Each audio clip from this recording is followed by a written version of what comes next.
just remind everybody that this is obviously webcasted today.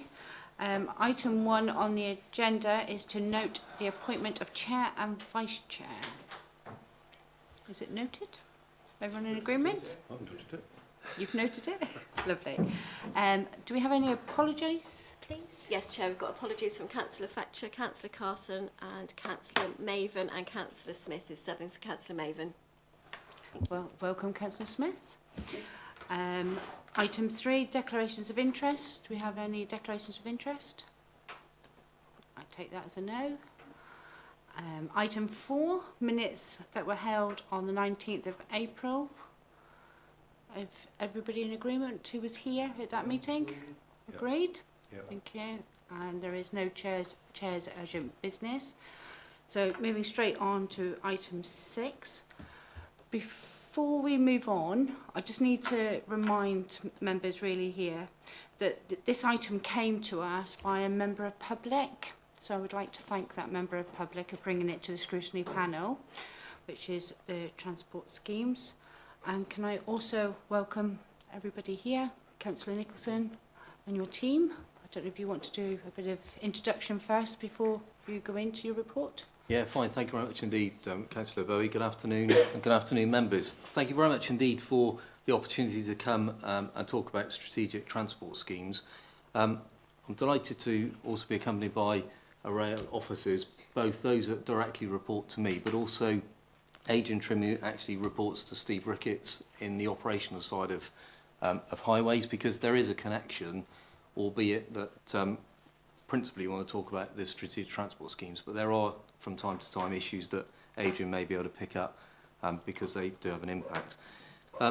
Certainly this is one of the most important areas of responsibility that I have, and I welcome the fact that Scrutiny are looking at these schemes and want to know a bit more information.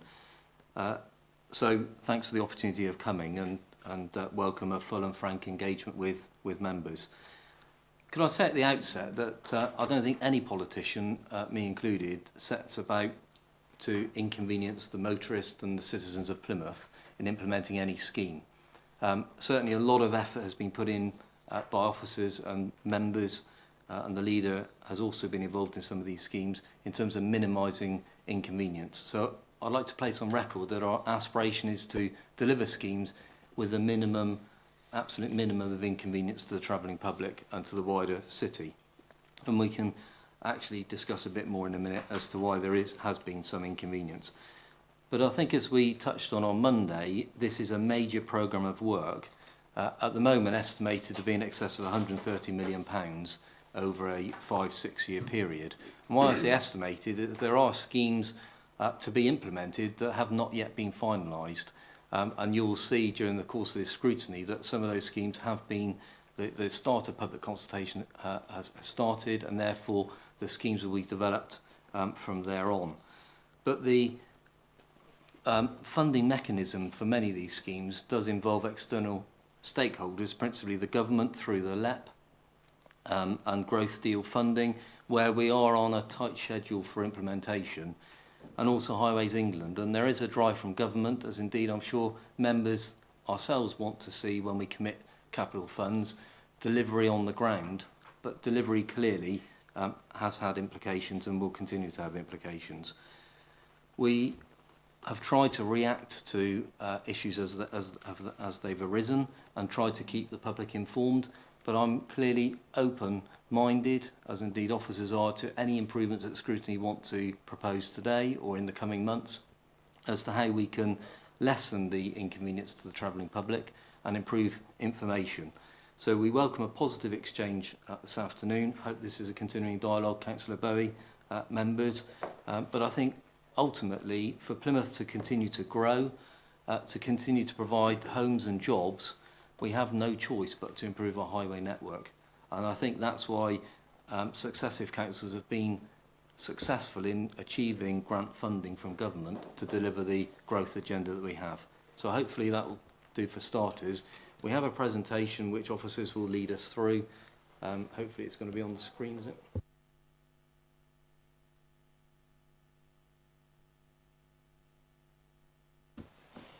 Okay, If we're happy to continue, I'll just say a bit about Patrick sort of set a bit of the scene, but I'll set out the strategic context and give a brief overview of the funding and summarise what our overall approach to traffic management is.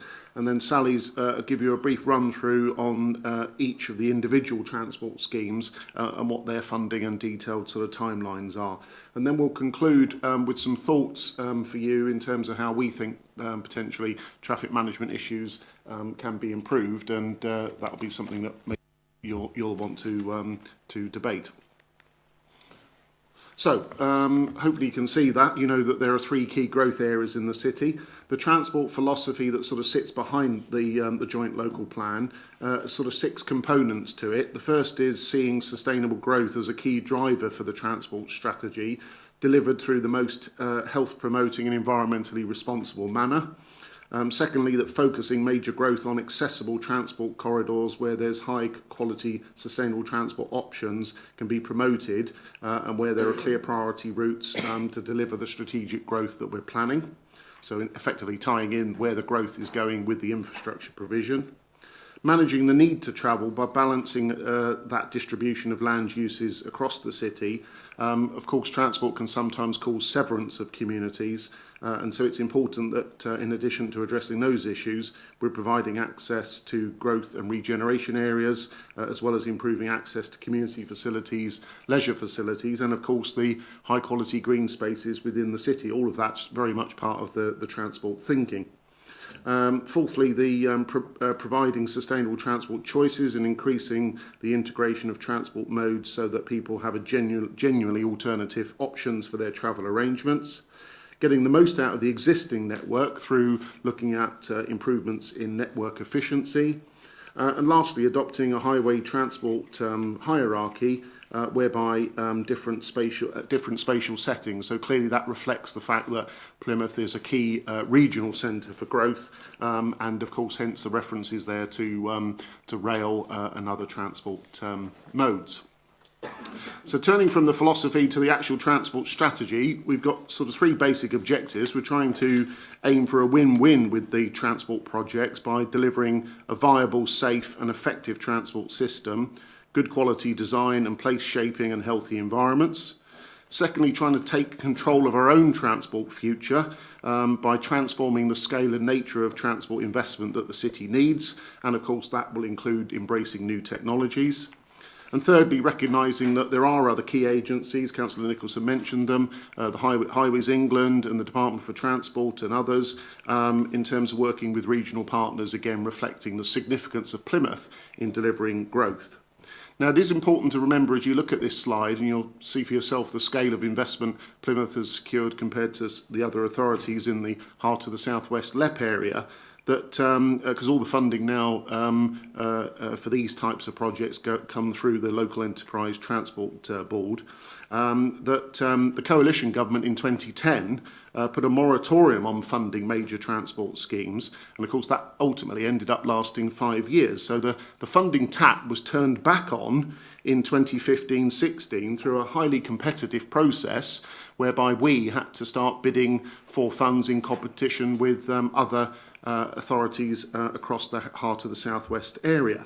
Now, Plymouth has actually, as a consequence of that, been very successful. As you can see there, 66.75 million has been secured across 8 Growth Deal 1 and 2 transport projects. In addition to that, we've got 5 million to support the important regeneration of Plymouth Station.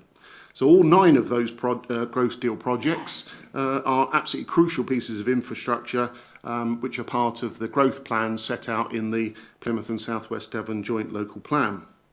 Of course, in the longer term context of infrastructure planning and the evidence base that supports the Joint Local Plan, we are also working on a pipeline of projects, and that total pipeline of projects actually, as we speak today, adds up to 208.96 million.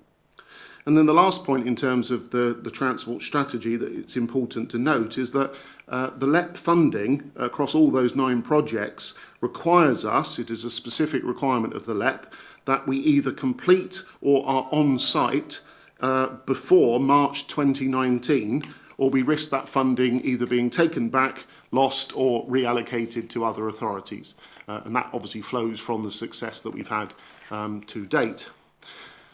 Now, those schemes, this is just going to show you a very quick sort of pattern of the projects that are coming forward. So there's a whole series of projects focused on the northern eastern corridors. Some of these projects have been completed, whether that's the Derriford Hospital interchange or the Marjons Link Road. There are other corridor improvements that we're doing, the Derriford transport schemes. Those projects are obviously in delivery, as you can see along the key sort of corridors. There's a whole series of junction improvements on the eastern corridor, as you can see there.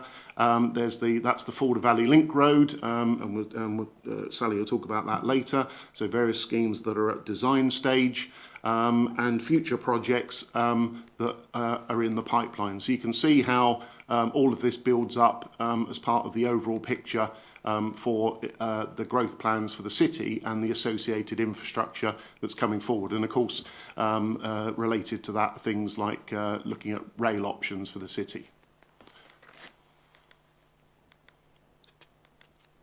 So just moving on to traffic management then. So the first obvious point to make is that Plymouth has got a huge growth agenda, and therefore, in accordance with the plans set out in the joint local plan, as Plymouth grows, the demands for travel will grow as a consequence. Our network is very sensitive. There is a lack of resilience with multiple demands on access to the network, which is obviously managed by Adrian as network manager.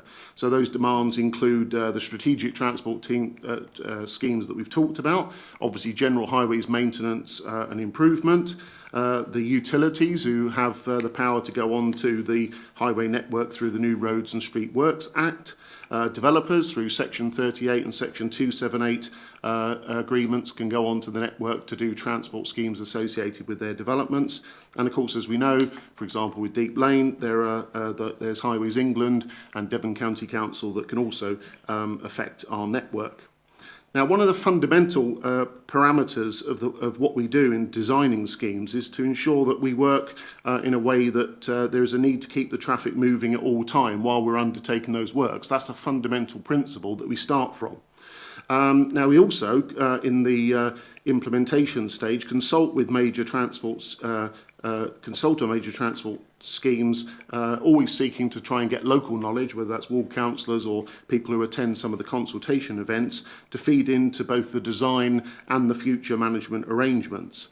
And as an integral part of the more detailed design work for major schemes, a traffic management plan is prepared by the contractor and submitted to Adrian as network manager for approval. And typically, a traffic management plan would include diversions and closures, details about removing bus lane restrictions in order to increase flow, changing lane designations, adjusting signal timings, looking at speed restrictions, looking at temporary signals and other forms of signage.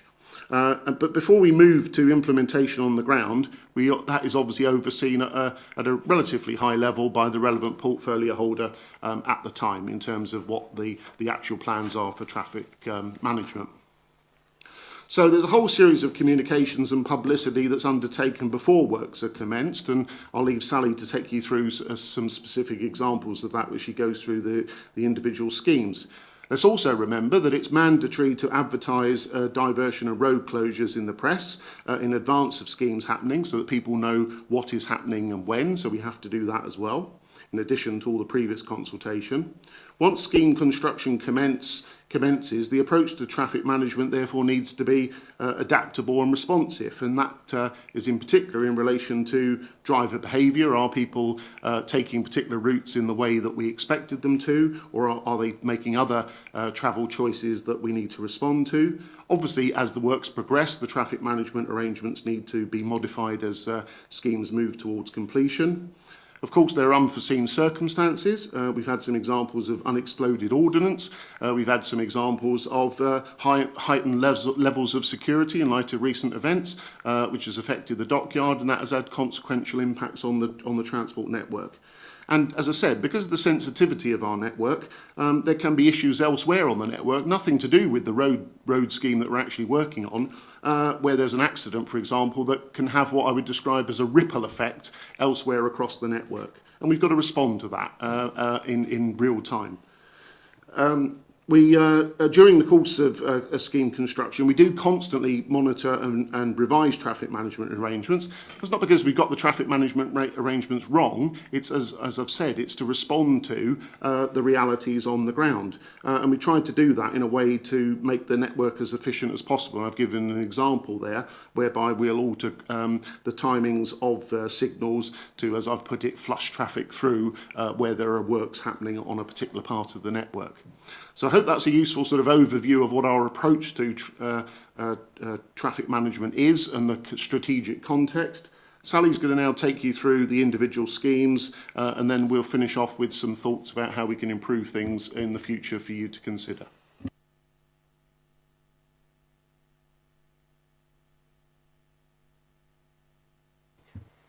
Thank you. So if we can have the next slide up, please.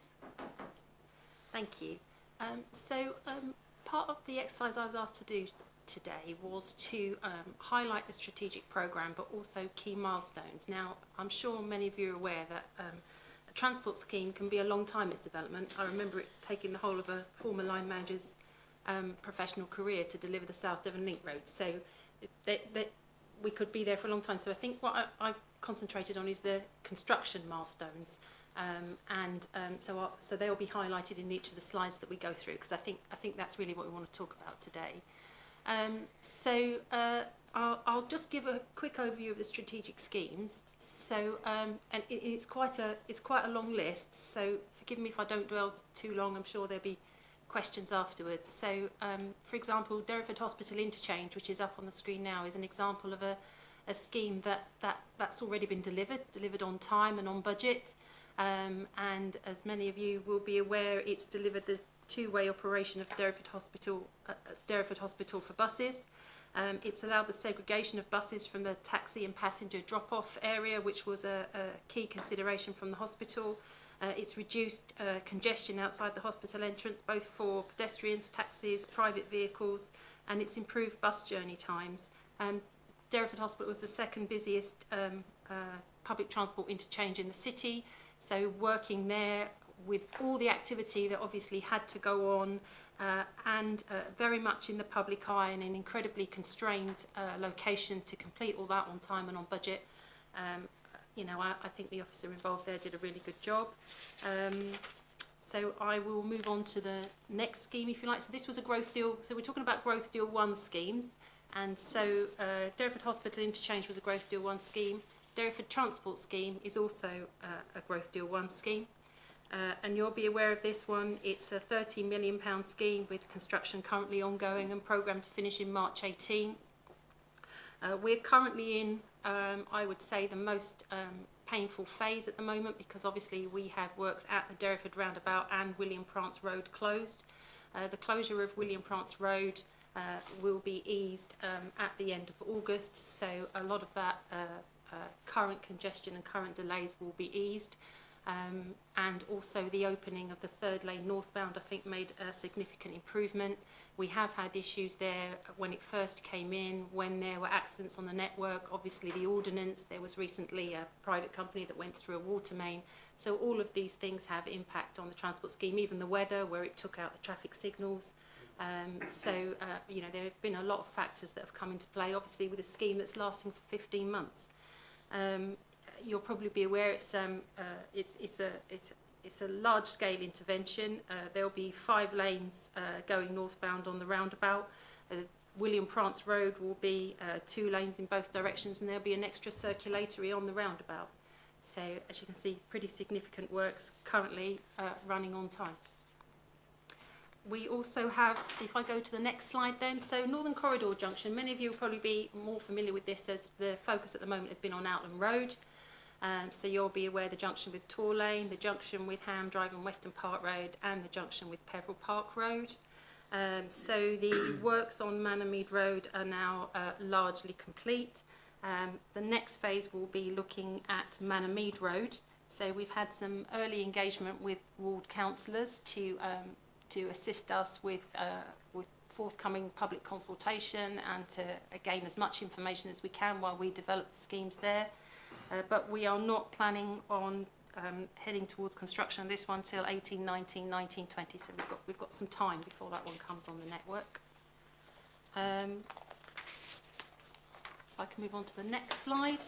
So Eastern Corridor junction improvements.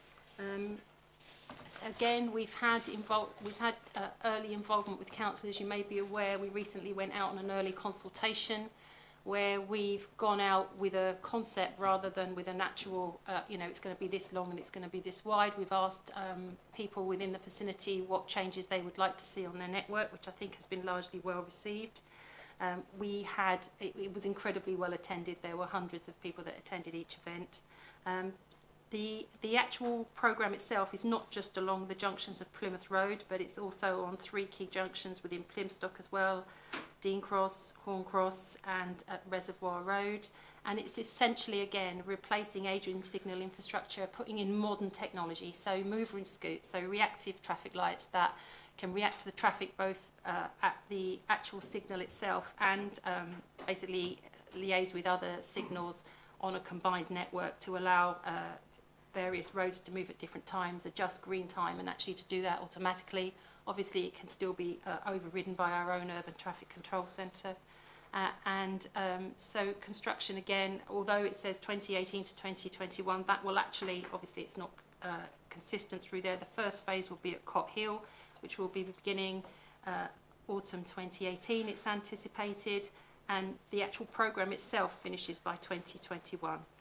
But there'll be various phases through that. If I then move on to the next slide, which is Charles Cross.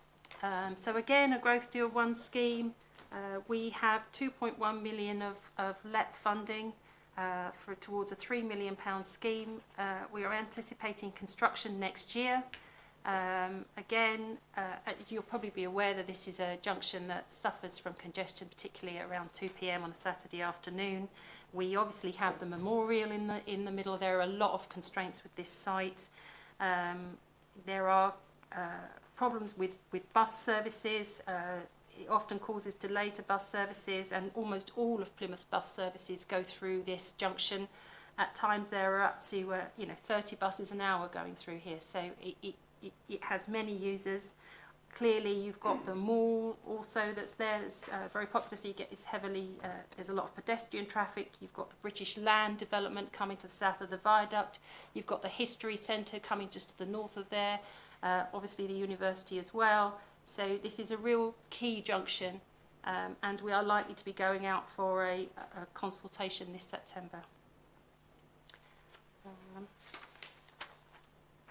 I can move on to the next one.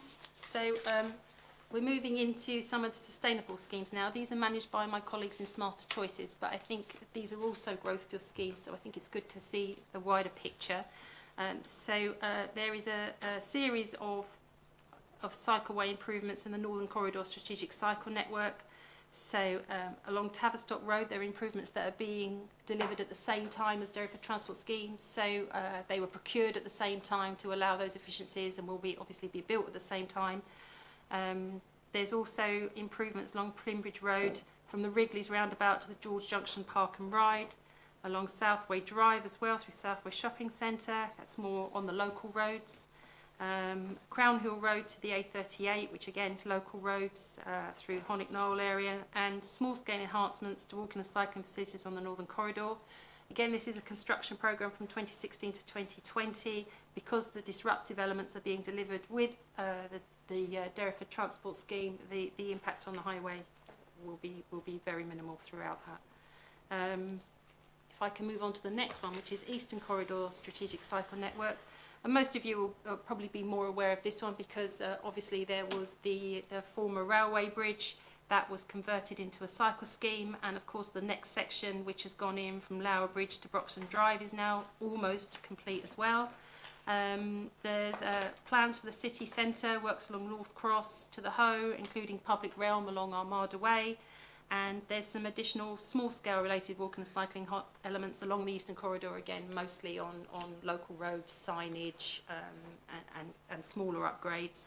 Again, a package of measures delivered 2016 to 2020, but most of this not on the highway itself. And if I go to the last one, so Growth Deal 2, so our biggest scheme and the biggest scheme within the Hot South West LEP is the 34.5 million Forder Valley Link Road scheme. Construction to take place over 2 years from May 18 to May 20. And essentially we are constructing a 1 kilometre section of road. Essentially it's a bridge from what's currently the junction of Novorossiysk and Forder Valley Road up to come out at the back of William Prance Road and then onto the Tavistock Road A386.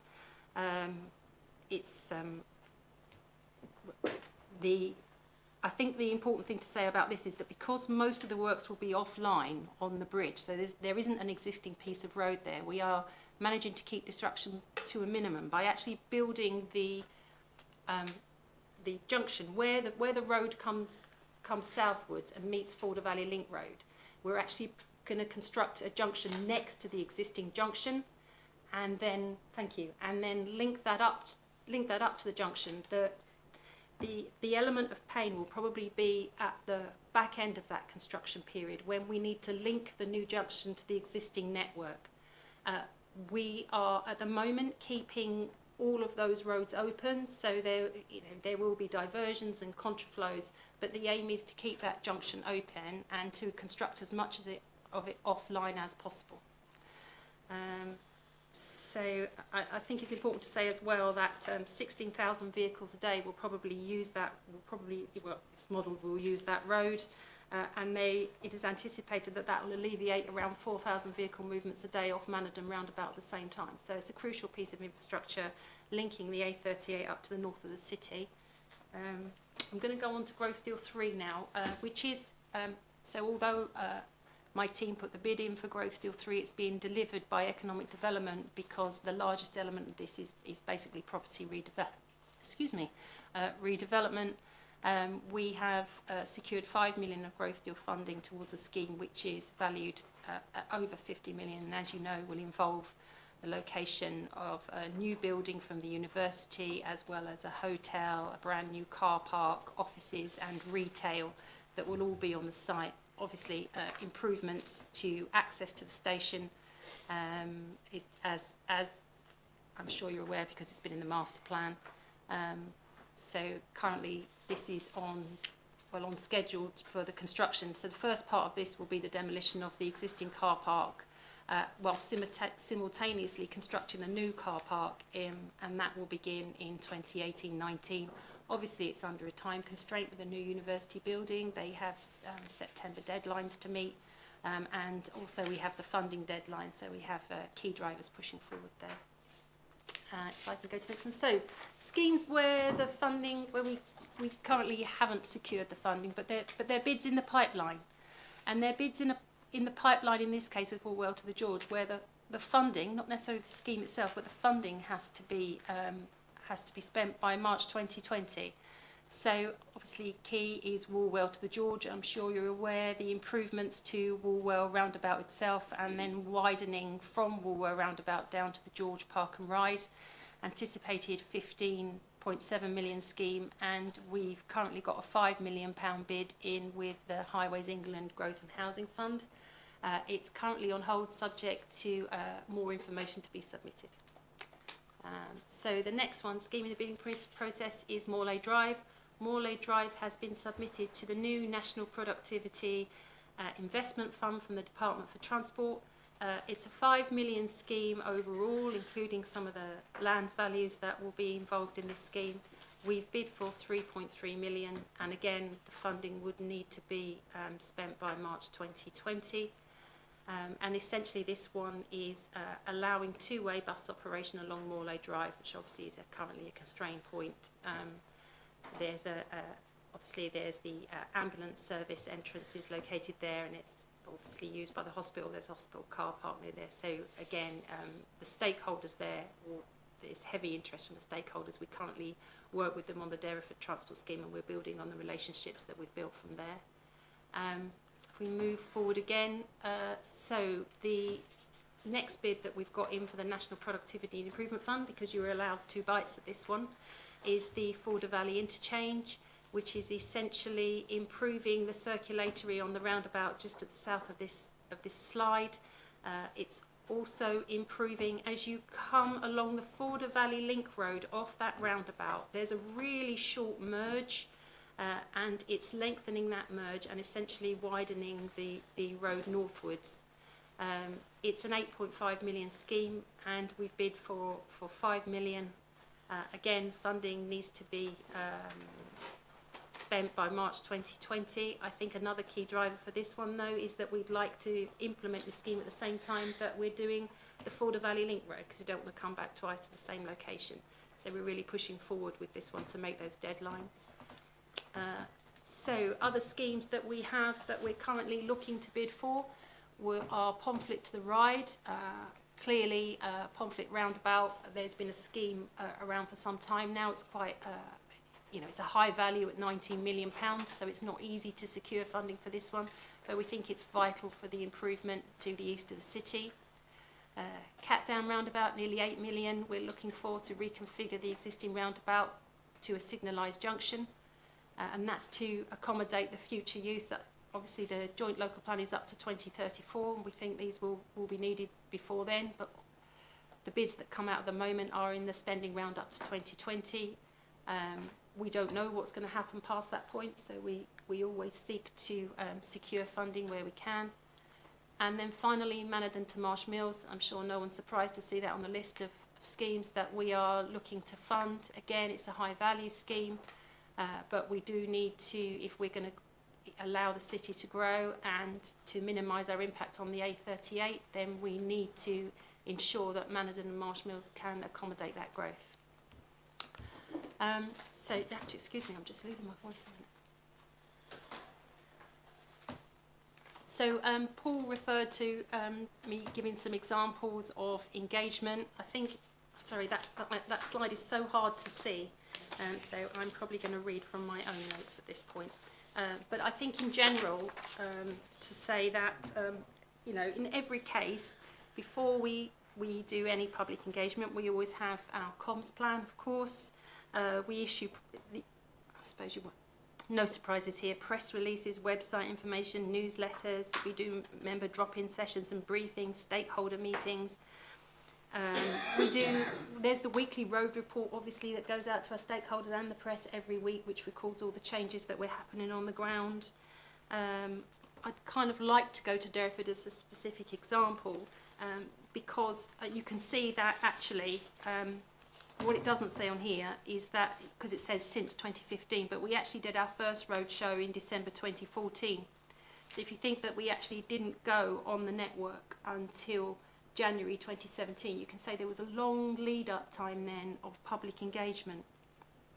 But I'm probably going to refer to this slide. We did a series of road shows in October 2015, and we also did member drop-in sessions. 2016, the scheme boards were put up on site in the spring, so well in advance.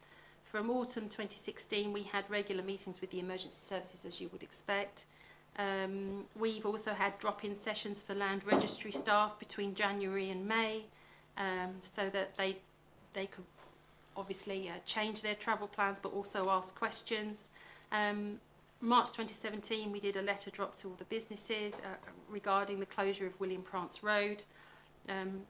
We do press releases to inform people of changes prior to adjustments to the work. We do, I don't know if any of you received the fortnightly updates. Could we just go on to the next slide a minute? I'm sure you probably can't read that one anyway, so this one might be quite useful. So because Derriford is quite a complicated scheme, you can see that it's split up into 7 phases, and well, in 7 areas, and so that people can understand what's happening closer to them. When we go out with leaflets and updates, we colour code the information and we include that map so that people can see what's happening next to them within the next fortnight. And we found that has been quite useful, and we had some good feedback at the time when that out, and obviously it was an iterative process. So can I just go back to the previous slide then, and I'll finish going through. So we do, I don't know if any of you are aware, we do monthly meet the team sessions, which we hold at Windsor House. where anyone can drop in for information, businesses, local residents. We've also met with local businesses. They've either come into the offices or we've gone out to see them. There are variable message signs in place. We hold monthly progress of works meeting, of course, but Land Registry attend with us there, obviously being a key partner. We also hold monthly meetings with Land Registry, and there's day-to-day contact. The PCC webpage, and well, I've referred to the weekly road reports previously. Perhaps another example I'll give is Forder Valley Link Road, where obviously we're not looking to go on the network until 2018.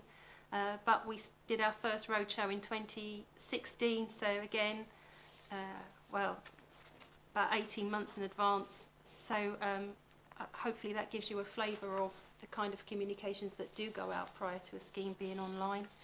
Can I move on to the last slide, please? And I think this is the point where I hand over to Paul. Yes, and I'm okay. sorry if I flew through that really quickly. So hopefully you've got a sort of flavour for the lead-in times on consultation and publicity and the traffic management plans that go into the thinking about schemes at concept stage, and then the responsive nature of what we do on the ground when we are actually under construction. So we just thought it might be useful for in preparing for this session, Chair, to give you our own thoughts as officers who are implementing this huge and unprecedented programme of investment. I guess the first point to make is that Streetworks sort of coordination is now in-house. You'll recall that previously it was with Amy, so it now sits with Adrian, so that should allow us to improve still further the coordination, responsiveness and quality of information that we can get out to the public. So I think we're confident that we can improve things through that process. Clearly there are some issues around major development projects, I'm thinking here, that are outside the city but which impact on the city's network, highway network primarily. So I'm thinking here most notably about Sherford and the Deep Lane Junction, but also in the future Walwell and indeed Langage and indeed other development sites around the edges of the city. So there's perhaps some improved coordination that we can do with Devon County Council as the highway authority responsible obviously for the South Hams area. They're also, as you've heard, we've begun this process of much earlier engagement with ward councillors at concept stage, so doing some walkabouts with ward councillors to get that direct ward councillor input at the very earliest stages before schemes are finalised. And then lastly, clearly there's always a balance between value for money and public amenity, by which I mean impact in terms of noise of operations from roadworks, but there's perhaps areas where we could consider extended working hours and more flexible working. Again, there's always a balance to be struck, I would probably argue, but of course that again can perhaps minimise the impact of disruptive highway works. So I hope that overview has been useful for your discussion today. Can I thank you very much for it. Is it possible that maybe you could send that via email so we can actually, you know, maybe it's just me with no glasses on, but I was really struggling to No, read sorry that. about that. Some of the text was too small. Yes, that's not a problem, but it'll have to be in the form of a PDF because it's a very large presentation. That's fine if everyone's happy with that. Apparently it's also going to go on the website. I've got Nigel. Councillor Churchill. Yeah, thank you, Chair. Chair, I've got 4 questions, if that's okay, is it? Brilliant, they are very small. Yeah, thank you very much for the briefing there, Paul. Sally, I guess my questions are primarily to Sally. First question is a general question, I suppose actually really for Paul. When you say all these things, I mean, it is a huge growth agenda we've got, so you would expect to see the amount of traffic works that we've got within the city. Something that is definitely not within our control, of course, is the utilities.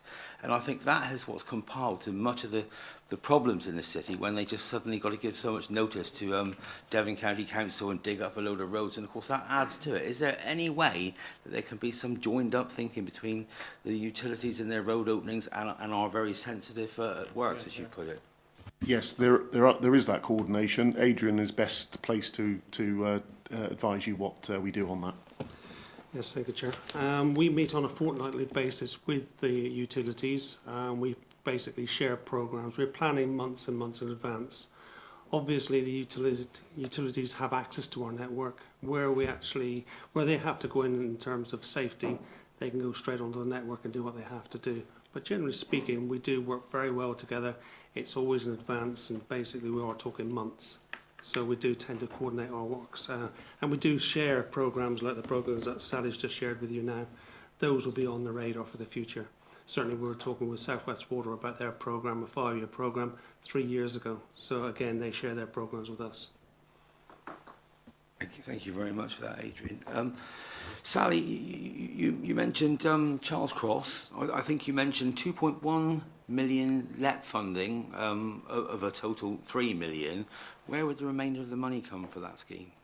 So it would be provided by Plymouth City Council, but using developer contributions, so essentially Section 106. Thank you very much. And a very small question. Who is the main contractor at Derriford, please? The main contractor at Derriford is Amy.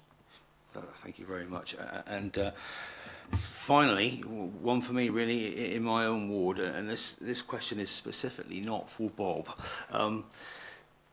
With the Stanborough Cross developments, obviously there's a great deal of teething problems with residents and things like that. And when I continue to sort of hound Bob, I think, often with emails and things like that, and I keep getting referred to the Sherford team, and the rhetoric I get is that Sherford have designed it, Sherford are doing it, and yet it's up there on our board. So could you just explain who is the responsibility with? I think that's probably one for me.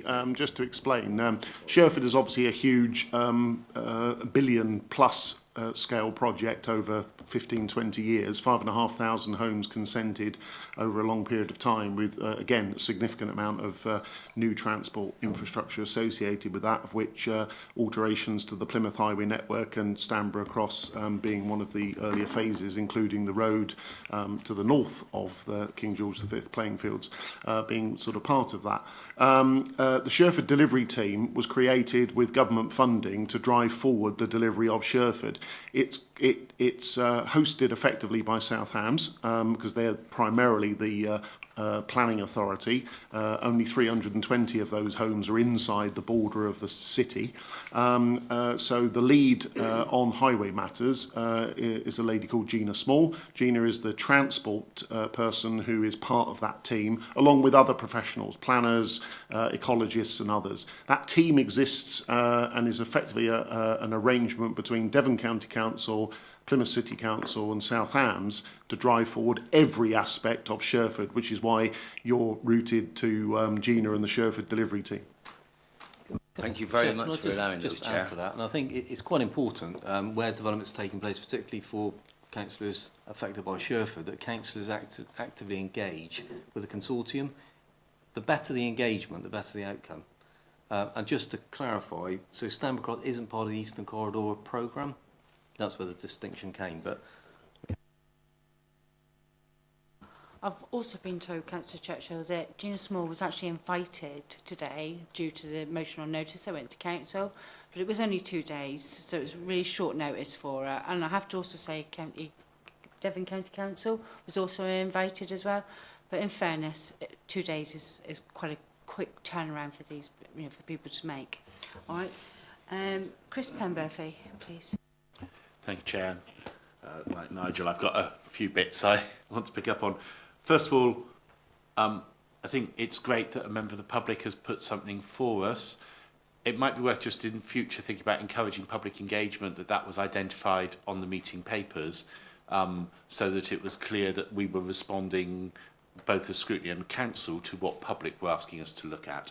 But also given the amount of stuff that was on the board and quite a lot of it not really readable, and I tried cleaning my glasses just in case that was the problem. It didn't make any difference, but whether papers could be available in advance, that would also mean that a member of the public, knowing they'd asked for something, could also see it and feed anything in that they might want to feed in during the process. In terms of getting on to the presentation, really encouraging to look at extending hours of work. one of the bits that I hear a lot about is there's lots of lanes closed and there's no one working in them. And on the major traffic schemes, I think we do need to be thinking about the public perception that we drag out works unnecessarily. And if there are going to be not people working in them, we need to be explaining to people why there are empty lanes coned off, because it doesn't help people feel confident that we are doing our best for them. So that I really welcome. The Derriford scheme, not having a car, I use private hire cabs quite a lot. The number of drivers who tell me that since that scheme's been introduced, they now have nowhere that's easy for them, because they're not a black cab, to actually drop people off. And older people who might be accessing the hospital for services, not having a car and being frailer, they're now saying, well, we can drop them in the middle of the car park, but they can't walk as far as the door, we can't get anywhere. So can we think a little, when we're thinking about those big schemes, that especially around hospitals and other care type facilities, that there could be people accessing those places, not arriving in ambulance buses or black cabs, who we need to think about how we get from wherever they're dropped to front doors. So it's just a point that I've had so many cab drivers raise with me, and I keep on saying, so I was unaware of it, it wasn't in my ward. If I get a chance at some point, I will raise it. So I just thought, having seen the scheme there, I've done it, and I can now tell them I've done that and raise their point of view. It's great to see so much growth driving so much new development. And one of the things someone asked me recently was, on all the new busy interchanges, are we going to have better quality paint that mark the roads than on some of the works that have been done recently? So Charles Cross had some resurfacing work done not that long ago, and a lot of the lane markings are already almost invisible. So, you know, if we're going to have heavy duty road areas, can we make sure as well we have heavy duty markings, especially if people are going to have to get used to new ways of driving around the city. So, you know, just a plea really that we think about how we do that better. I'm really pleased that Compton councillors are being consulted about that Manor-Mead stretch of road well in advance. Hopefully that will mean we won't have some of the hiccups we had on Outland Road. And I'm pleased to see that earlier engagement with ward councillors is there. There were 3 schemes, Charles Cross and 2 cycle route improvements in my ward. Officially, that, you know, we've not yet had any communication as ward councillors about any of those schemes. Yet the Charles Cross scheme is happening before Manor-Mead. You know, can we make sure that we're consistent in the way we work with ward councillors beforehand? Otherwise, it could look that some ward councillors are being favoured over others, and that doesn't help us be one city.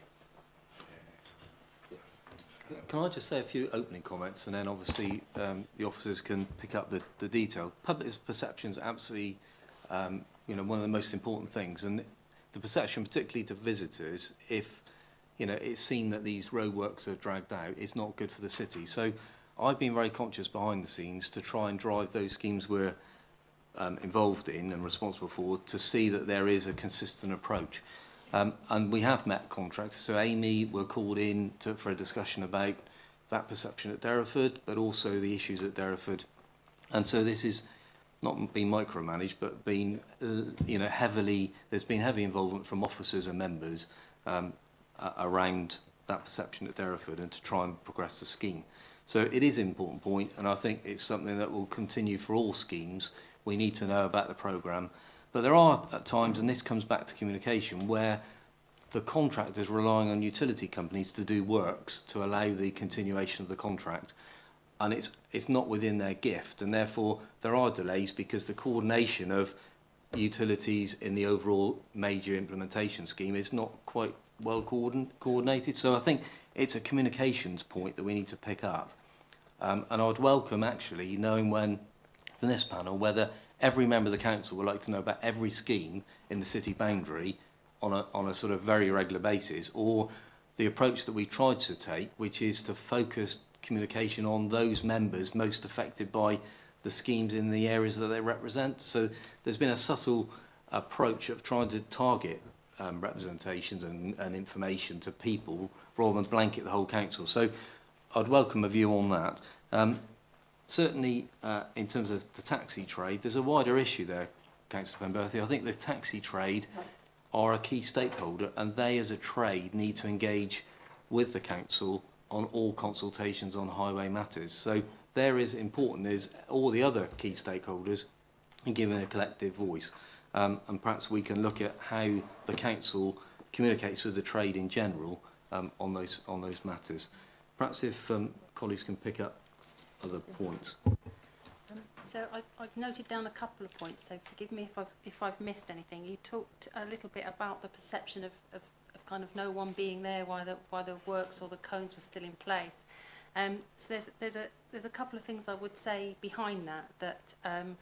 So for example, at Derriford we had the same old, you know, there's no one there, but actually behind the scenes there were 60 or 70 on-site staff. But what does happen is that during peak times they pull people back, obviously for safety reasons and because they can't get deliveries and works there. So you will often, you know, when people are coming on their home journey, especially, they think there's no one there when actually they've been pulled out of those areas at that times.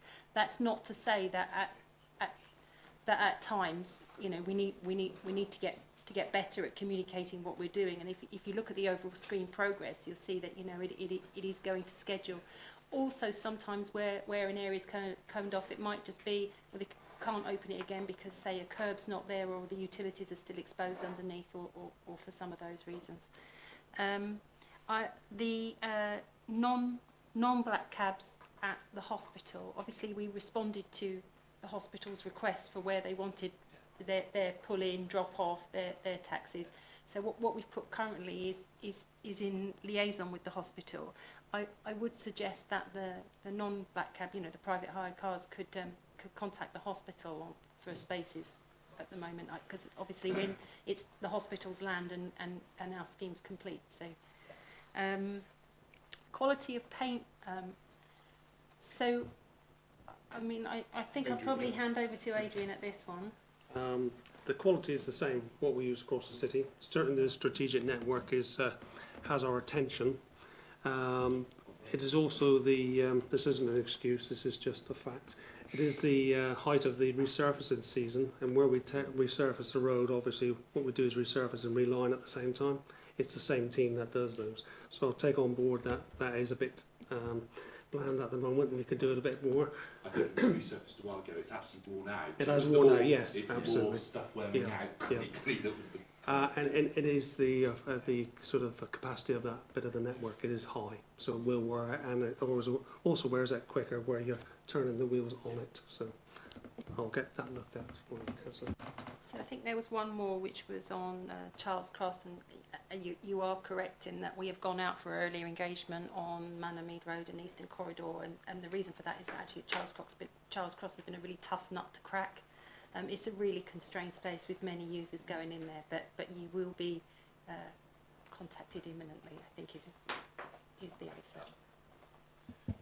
Okay, thank you. Just want to pick up about the contact with councillors, and you know, Councillor Nicholson also asked as well. I certainly would welcome that all councillors was aware of all the developments that are going on in our city, you know, because I think, you know, some of our residents might use Derriford Hospital, might go into the town, so I mean they tend to come back to you as a ward councillor if they're having a problem. So I certainly would welcome that. It's my opinion only. Moving on, we've got Councillor Ball.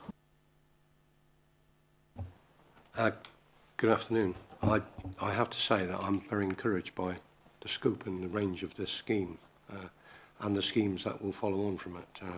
It's a lot of hard work. The city will inevitably suffer lots of delays for many years to come, but it's part of the price we pay for growth, I think. But my questions are, I was asked to ask this question, so you'll forgive me. It's Outland Road, it's the crossroads, and you know the one I'm talking about, where traffic coming out of Weston Park Road wants to turn right, and traffic coming down from the Cherry Tree wants to turn right as well. That merger, is there a plan to resolve that? Can I ask this in this forum so that we will know? So you're quite right. The arrangement as it is at the moment, you know, the situation on the ground is it isn't working very well. So yes, there is a plan to change it, and that will involve changing how the lights operate so that Ham Drive and Western Park Road run on individual signal phases. So essentially, they won't be crossing each other anymore. Right, fine. Okay, thank you. I've got a couple more questions. Could I just say on Outland Road, there was very early engagement on Outland Road, and I think we need to remember that Outland Road isn't wholly just Peveril Ward, it's also Ham Ward, but actually the level of communication between members has been different between the wards. And I think generally the message, all I can reinforce is all members should, where it affects their ward, should be involved as early as possible in the engagement, and I'll leave it at that. But certainly there has been on-site meetings between staff here, other staff, members who represent that local community and myself discussing these issues. But generally with schemes, there are 4 levels of audit. So whilst you can design a scheme, effectively there are sometimes issues that come out of the implementation, and that's picked up in stage 3 and 4 audits. They're safety audits, and they're probably a statutory requirement. Yes, under various statutes. So these are phases we're going through. They will be picked up, as Sally said, and hopefully resolved. Okay, thank you. I noted that you talked about the Catdown roundabout scheme, 7.9 million.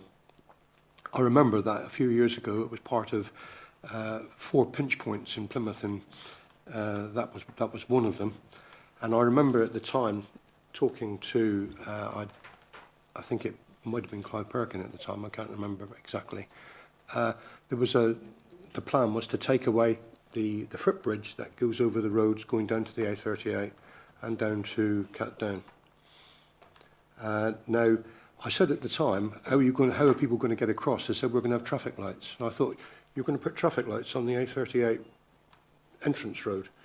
Coming off a roundabout, you're going to have more traffic lights, so traffic would back up around the roundabout. I thought at the time the scheme wasn't sensible, and all I would seek from some assurance is that when this scheme is fully designed, it won't involve taking away that footbridge, which I think is essential. I think it's fair to say, Councillor Ball, that there is no final scheme. But this is, I'm preempting. And these are issues that clearly, at the time we come to implement any scheme, there would be early consultation. So it is in the list, but lower down the list, and I think there'll be a lot of work needed on that scheme to make it acceptable to all of us, I think. Do you take the point? I'll take the point. It's all about that's all I was trying to keep make. the traffic moving. I was only trying to make a point. Be an obstacle. It's a scheme in the making, and don't make mistakes that we made in the past. That's all. Anyway, the scheme didn't happen, then we didn't get the funding for it. I've got a question about the station, the new station. We're going to spend a lot of money on that, starting in the spring of 2018-19. Which year? 2018 or 2019? So it's talking about the financial year, so it would be... Oh, the financial year. So it's the spring. It's more likely to be March 2018. Of 2018? Yes. 2018. So my leading on from that, my question is it going to be finished in time for the Mayflower celebrations? Has to be finished in time. It has to be finished. It has to be finished. It's a must-do. All right. Can I just go back to that, because we are talking about the car park element there. So you can, for example, the existing car park will be demolished and the new car park will be built. Yeah. And the new building for the university. Those are the things that have to be there. We can then clear the site if we need to. Mayflower happens. The hotel and the retail can then come forward. Again, it's not. Therefore, the station's open. It can allow for the 2.5 million passenger footfalls that happen there every year, without actually disrupting. So it's a scheme in phases. Yeah. So they'll be coming out of the station up that walkway or whatever it's going to be. But it's phase 1 that needs to be finished by the 2020. All right, that's okay. Absolutely fine. Thank you. My last one. Forgive me for holding my colleagues up, but Woolwell to the George. There are a lot of houses that constrain the width of the road. Do you know how many, or have you worked out how many CPOs there will be? Do you know? So we always hope never to CPO, but we look to negotiate. Yeah. We look to work with the residents there. We are working with the residents there. We've contacted them all individually. They've all had personal visits. There are around 60 properties that have the Right. potential to be Okay. affected. And yes, we are engaging with them. Right, 60 okay. la- 60 land interests. Yeah, but it's not They're not all actually a houses, house. no. They're principally gardens, aren't they? Yeah. Yes. And the final design of the scheme is still not been fully evolved, so the land take is still not fully determined. So there's consultation with the landowners that are affected, but the final design still needs to be approved, and therefore that will determine what the impact is on gardens. But it's gardens rather than homes. I'm referring back to a much earlier Devon County scheme, and I'm not sure if you've seen that blueprint and whether or not you're working from it or modifying it, but that I think included buying quite a few properties along there, and the object then was to purchase the property, do the work, and if the property was still there, it could be resold. Is that the plan here, or is there something else? So they will take a combined approach, obviously. So it's not the properties themselves, as we said, it is the garden. So where an opportunity comes up on the market, that might be a decision for the council. Obviously, you'd have to ensure value for money.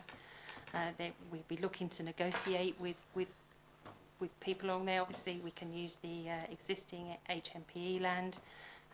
It may be that there may be in some incidences of CPO, but we would hope to be able to reach a settlement. Okay, thank you. Got myself on the list, but I'm going to forego myself because we've got quite a list now, and time's running. So, Councillor Fry. Thank you, Chair. First of all, let me say how impressed I am with the detail that we've got, but somewhat disappointed that I couldn't read it because of the small print. I'm sure that will be overcome. My first question is, yes, we've got a lot of money coming in from central sources. Are we relying upon 106 monies here or not? Well, Section 106 funding and other funding, including the City Council's own capital resources, will be part of the funding mix. So relying on is a strong word. We have to have a certain percentage of match funding to secure this funding from government. Clearly, we seek to maximise all sources, and Section 106 is one of those. Very diplomatic reply, but the need for 106 money is critical here, although it's a very part of it. I now want to talk to you, Sally, our chair. I think you said South Hams, Devon County had just a couple of days' notice of this meeting? Sorry, I didn't realise there was a question in there, Councillor Fry. It was actually talked about in full council. It was a motion of notice. It went to full council. I Yes. believe you were actually there. I was there. And it was requested that Devon County Council took part in this as well. And I do believe Councillor Nicholson supported it in the fact that they actually work alongside us. Is that right? I think obviously, it's my amendment. Obviously, you already timetabled this session, but you may consider timetabling a future session, particularly for Devon County and Deep Lane, where you can be more specific about the relationship of their works in our city and Deep Lane in particular. That was Does my that point, answer- does that- actually. I know we did talk about this in council, but I've been pressed by some of my colleagues' friends who live particularly in the South Hams, who say to me, look, you're a councillor in Plymouth. What happens in Plymouth is so important to us because we come to Plymouth quite regularly. And I'm minded that when I was doing a different job, rather more important. Fry, I don't mean to be rude, but do you actually have a question? And the reason being, I have other officers waiting to give us another presentation, and we've actually ran over. I have a question. So, thank you. The question is this: will you please publish our programme of meetings so that Devon County and South Hams can attend? I am used to that service with Paul when I took the then leader of Plymouth City Council to join the leader of Devon County in South Hams when we had a meaningful programme. So that is my question, and you've answered it. Yes, we will have a programme in the future, and they will have more than a couple of days' notice. Thank They you. will, and all our scrutiny dates are also out for on the website as well, so everyone can get hold of them. Any residents that wanted to come and take part. Okay. Thank you. Councillor Smith. Yeah, just a couple of questions. The Derriford scheme, what have you put in place to mitigate the rat runs that is being created through Estover and places like that? Because I went through Estover one night and I was queued back to Wrigley's roundabout. All the traffic's going that way now.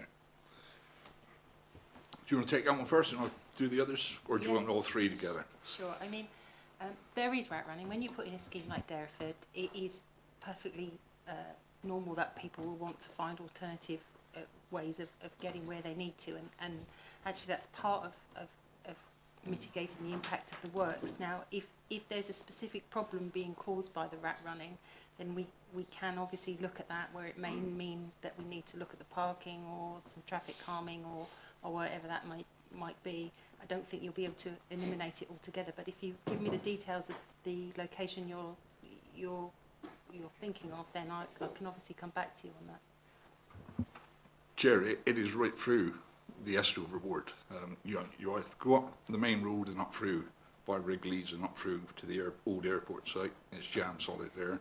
And if you go around by the hospital, you're queued back there, back past the science park as well. So I think people have used that way to try and bypass the roadwork. So I think it's something we need to look at.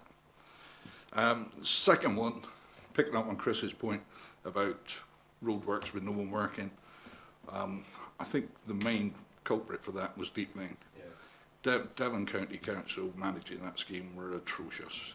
You go up there day in, day out, and there would be nobody there. I expect Patrick had lots of complaints from residents in Plimpton about it. The final one, and I think this one could be for Paul.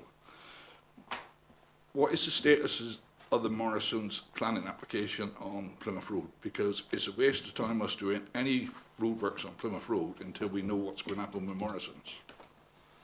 I believe it's expired, but I need to check the precise date. Definitely has. Yeah, so, That could change everything on Plymouth Road. yeah, I mean, You'll know from the Joint Local Plan, Councillor Smith, that actually the future use of that site in the local plan isn't for retail. It's actually for housing, because the planning permissions has expired. But I totally support your point. If you take the quantum of work at Deep Lane and you compare to what we've achieved at Derriford, that scheme should have been a fraction of the time it's taken to alter and put in a few traffic lights. And to be fair, even Stanborough Cross took an awful long time. Again, it's all about that management, Devon County and the relationship with the city. And it does need to be looked at, Chair. Councillor Morris.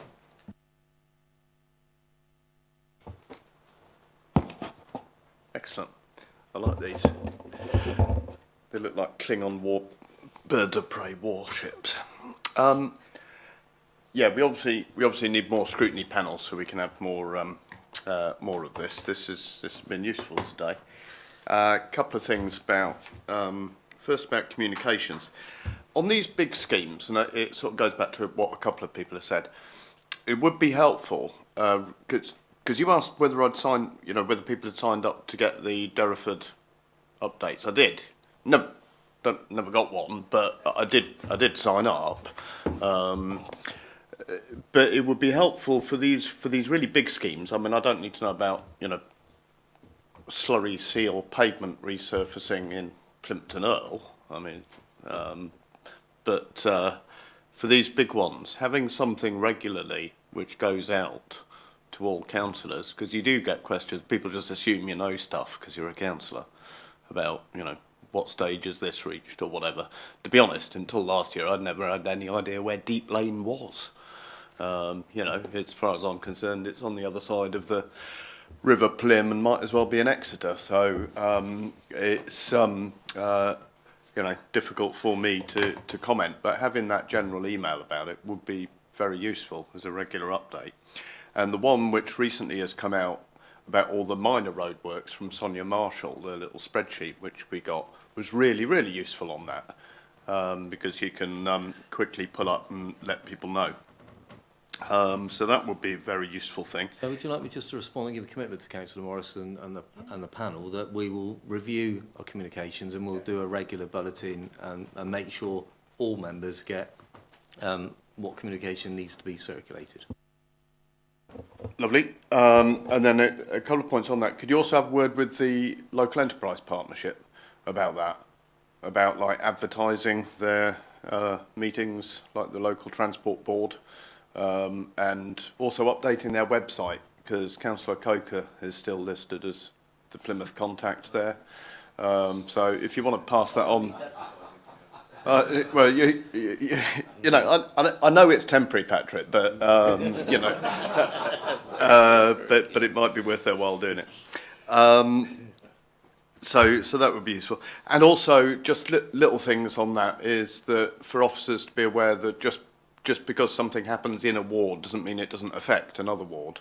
You know, and the example I raised at council was exactly the point, that there are very few Moorview ward residents who use Derriford roundabout to get to and from home, because mainly they go up Plimbridge Road. But there's a lot of Southway and Buds Head ward ones who do. And when the work about gas main email was sent out, it just went to the Moorview councillors. And it's just like, you know, it's just recognising that ward boundaries are fairly arbitrary. And, you know, it was just that. Can I just respond to that?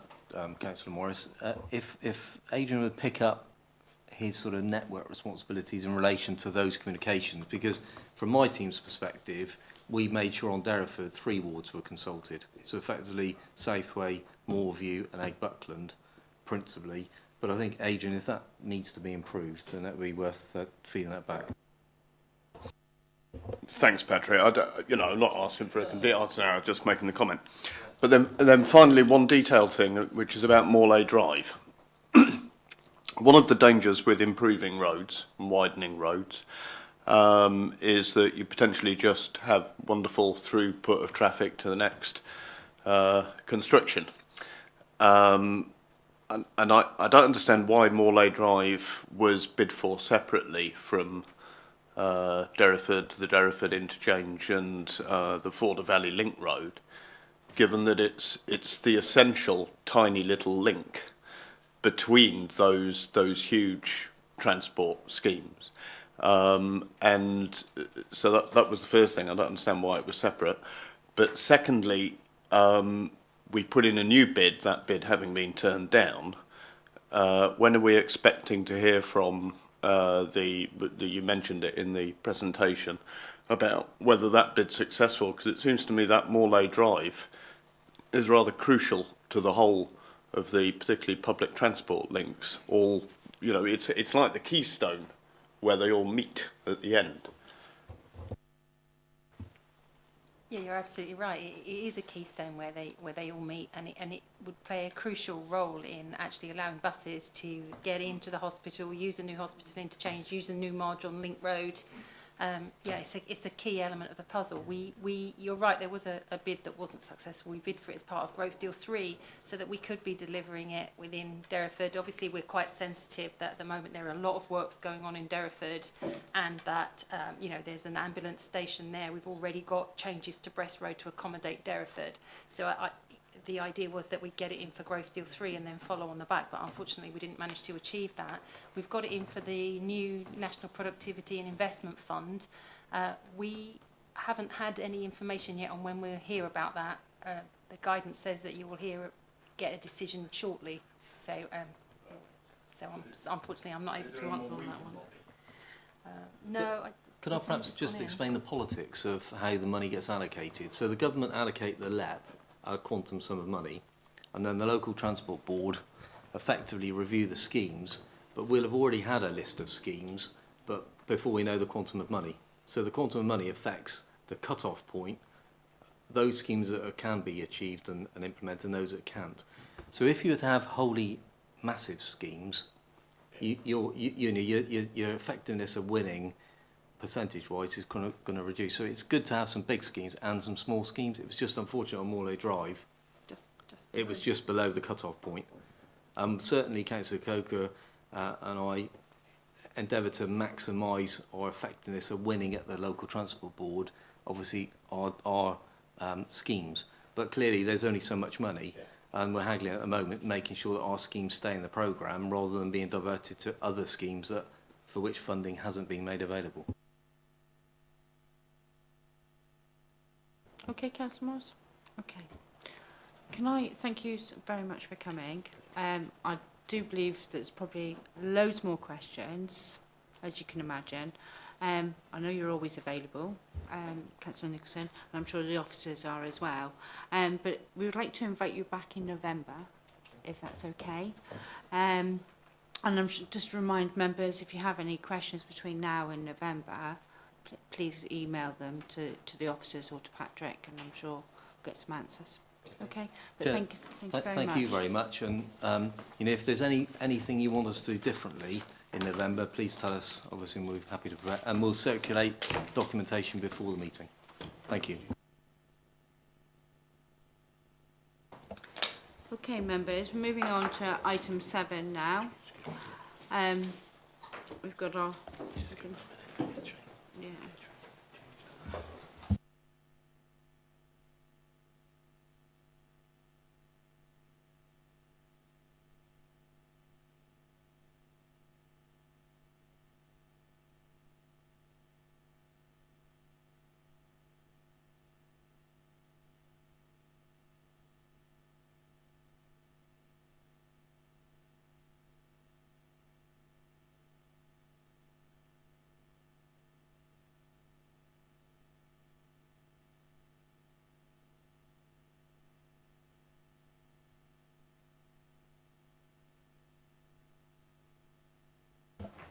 Welcome, Andrew, and apologies for keeping you waiting so long. It's not something we tend to do. There's been some changes to this, so I believe you're going to run through it for us before we ask any questions. Okay. Yeah, thank you, Chair. So this is the Q4, January to March corporate plan report. It's basically to help you to inform your forward planning and have a view of what the activities going on within the council against the corporate plan. In terms of changes, we have taken on board some of the comments that were raised at the last scrutiny here. So we've made some changes to make the presentation a bit cleaner and a bit more transparent and plain English. As you said, Councillor Bowie, that we tried to move away from a report written by officers for officers, and so we've tried to sort of neutralise some of that language, and we'll continue to do that. And as it says here, there is a review ongoing, so we're looking to refresh some of the indicators and activities within it, basically to update the corporate plan activities so that we're still on track with the way that council is moving, and also hopefully to address some of the issues within the corporate plan around the indicators, a lot of them being annual. So we're hoping to address that and to bring in some quarterly data where appropriate. In terms of the overall highlights, we have, for pioneering, continued delivery of the Council's transformation programme, and that includes things like Agile HR, developing the web platform, and also things like smart working. So we've got 175 staff now, frontline staff, that are over onto smart working principle. Councillors themselves have got new technologies that hopefully make things more efficient and effective and easy to work.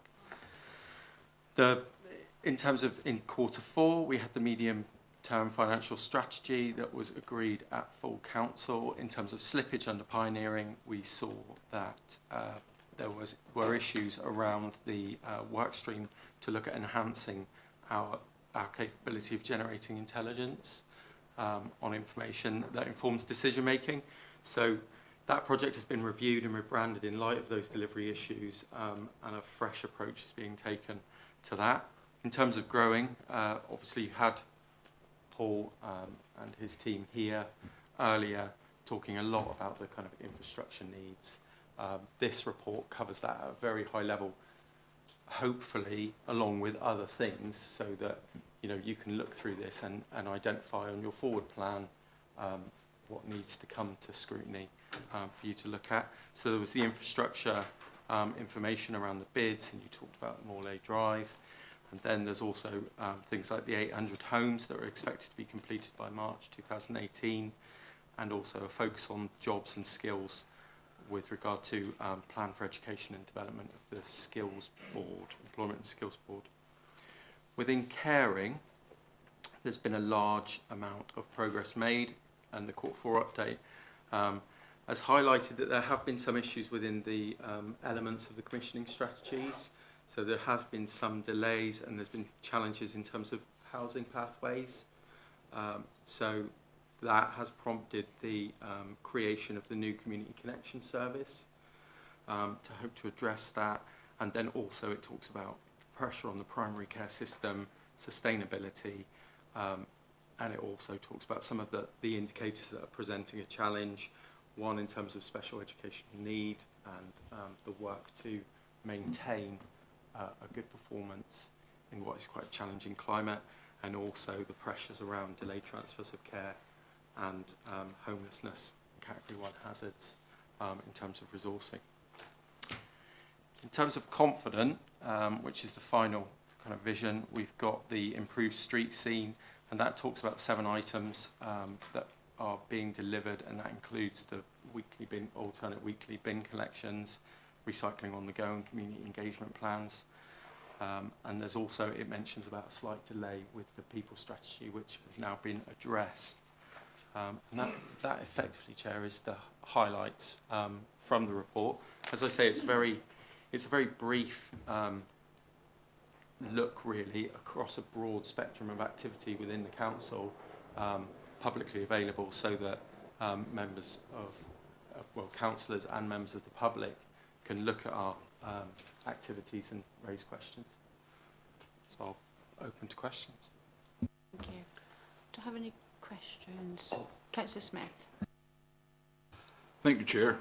Underconfident, disappointed to see improved recycling rates actually declining. When we had Councillor Leaves in front of the scrutiny panel, it was quite robotic, wasn't it? He kept telling Councillor Ball, it's all about increasing our recycling rates. So I think we need to have a look at that further. Councillor Smith, just to let you know that we're actually looking at that in September. So, but thank you for raising. Sorry, Councillor Pemberley.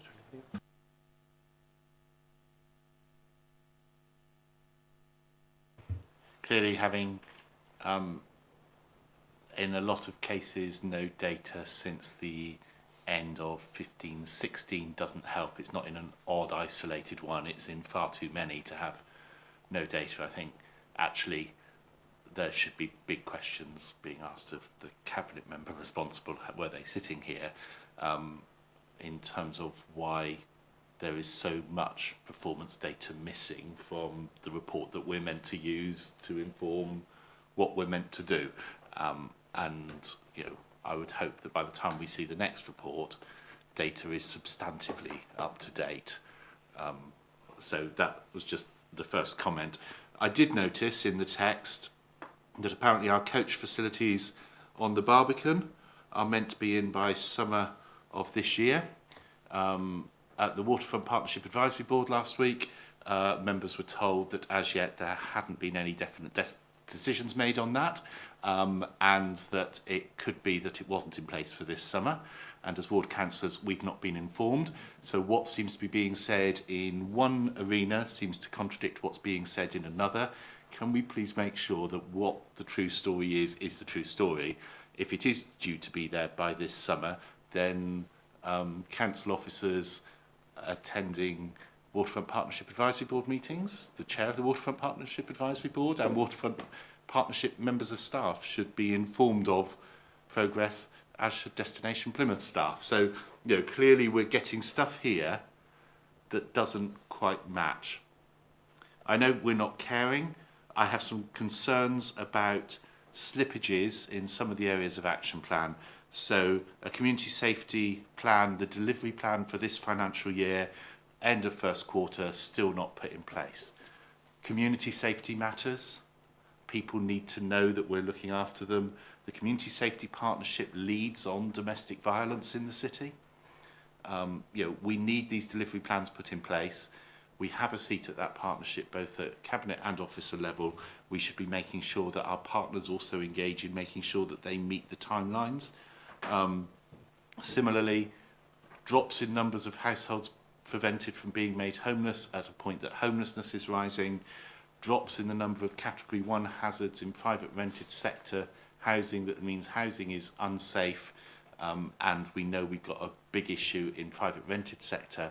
There are some bits in here that are quite worrying, and does that mean that we're failing on early intervention and prevention, which is the way we stop the big bills further down the line by having to deal with the problems when they have escalated? So I think there's some stuff around there that we really need to be very sure that we're dealing with. We then get told that waste and recycling bins, including recycling on the go and community recycling and waste bins, work on all of that has progressed. Installation plans are being devised with all ward councillors. As a ward councillor that has been desperately trying with my colleagues to deal with some of the major issues around our tourist hearts, which are also residential and business hearts, I asked to meet with Street Scene and the Waterfront Partnership. I wasn't invited to the meeting. So to hear in a report that we're being involved when we're not. So this report to me is lots of words on bits of paper, but just that by the time I'd done those reading and picking those holes, it was like, can we get this right? Because if we're not going to get it right and we can't have confidence in it, how are we meant to have confidence in telling people in Plymouth that the council's doing what it's meant to be doing? I'm sorry, there's not a cabinet member to address that to, because that should be a cabinet member's role to answer, not yours. Okay. I think from listening from what you've got to say, I think our intelligence and the way we review things need to be brought back into scrutiny, and we need to have a more in-depth look.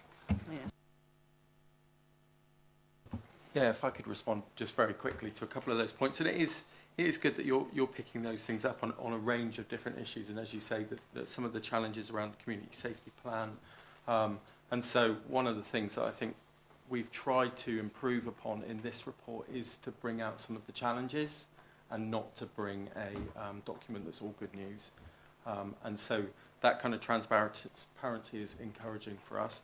In terms of the data, we completely take your point on that, and that will be looked to be improved for the coming year. And we're currently revising the performance framework, also in line with the Plymouth Plan, so that we get a better sync between Plymouth Plan and corporate plan performance indicators. And then with regard, finally, I suppose the misalignment with the dates that you've subsequently been told, there may obviously be some issues with version control when we create this document. We start to create this document in February, and obviously as things move on, because of the process that the document moves through, sometimes some of that information might change, and we don't actually go back and revisit that. So we can look at that and look at how we address the kind of resilience of the document in terms of what is quite a changing environment and a fast-paced environment. Okay. I'd just say, great, but I think on a quarterly report, it might start in February, but if it's for a quarter ending at the end of June, it should be substantively more up to date than that. And the Waterfront Partnership Advisory Board every month is getting the same message on the coaches on the Barbican. So that wasn't there's a sudden blip. We'd heard it last month as well. So it is that sort of thing. And we hadn't been talked to as ward councillors in February. We've still not been talked to as ward councillors in July about. So there are bits there that are just so factually incorrect that or appear to be that raises concerns. Okay. Thank you, Chris. Councillor Morris, and you're our last speaker as well. Oh, excellent. Do I get to do a song now? No. All right. I think she means that. Cheers, Sally. First of all, thank you. The report is clearer and easier to follow than previous ones that we've had on this. A couple of points, though. One of the things is it reads like something halfway between a sort of a written report and a "aren't we all paperless now" report. There are quite a lot of indications towards statistics, data, reports and that sort of thing, with absolutely no way for me to follow them through by providing hyperlinks or an appendix with footnotes in or something. The example I'll use is over the educational attainment figures, both in terms of the percentages of people without qualifications, where there's the peculiar sudden spike in the no qualifications percentage, and the NVQ4 figures. Now, I pick on that merely because I've done a lot of research on this for election purposes over the last 2 months, and there are huge variations in ward statistics around there, and in particular the NVQ4 and above is disproportionately affected by student applications and at the university, which disproportionately affects the overall Plymouth figures, and so you get very different trends in different parts of the city. Now, personally, I find that interesting. Many people may not, but having a link to where your data figures came from would be interesting, because I didn't recognise some of them, and I've done a lot on this. I thought, oh, that's interesting. I wonder where they came from. So that would help, and the advantage of being able to do something, with hyperlinks, footnotes, or whatever, is that you can keep it in plain English, which it is, and that's much better. But you can still mine away if you want to, and it'd be a plea on that on the report. Secondly, though, is the very specific question. It is also on this subject in a way, in that on page 7 of this report, it refers to Data Plymouth.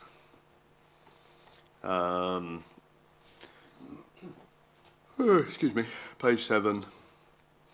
Yeah, but halfway down, the new ways of working. Data Plymouth, public-facing intelligence open data web portal based on themes of the Plymouth Plan, which sounds to me that first of all, it could be developed as a wiki, but secondly, where has this got to? Because this sounds really useful. Thank you, Councillor Morris. Yeah, picking up on your first point, I suppose it kind of leads into the second point in terms of transparency, data, and so we do have quite an ambitious programme around open data and also becoming more transparent in an electronic way. In terms of specifically the Data Plymouth, I'm not entirely sure exactly where they are, but I understand that the web portal, and basically we're trying to pull those data sets together, clean them, and then look at the mechanisms to post them. So it's not available yet. I'm not entirely sure of the timeline, but I can update you outside of this as an action to give you a progress report on that Data Plymouth activity. Thanks for that. It's just, if there's any organisation which is going to be rubbish at doing this, it's going to be a local council, even worse than a government, because we're talking about open data, interactive, all this sort of thing. What the community is very good at doing is making these things accessible, playing with the data, visualising it, all those sorts of things. Whereas hierarchical, bureaucratic organisations with less and less money day by day are going to be very clunky at doing this sort of thing. And what I'm worried about is that it is given to somebody to be their job to get this information. And what happens with a lot when you look at other councils as well is that you look at something which looks really cool, and then you discover that basically the officer who was sort of like interested in it left in 2012, and so you've got loads and loads of really in-detailed information about 2009, but it isn't an open data type development which is capable of carrying on ad infinitum. Thank you again. And I, again, agree. I mean, a lot of the research papers around issues with local government and open data shows that kind of bureaucratic issue that we have. We are aware of that, and I suppose being aware of your problems allows you to deal with them. And we are actively trying to approach it in a kind of fresh and new way.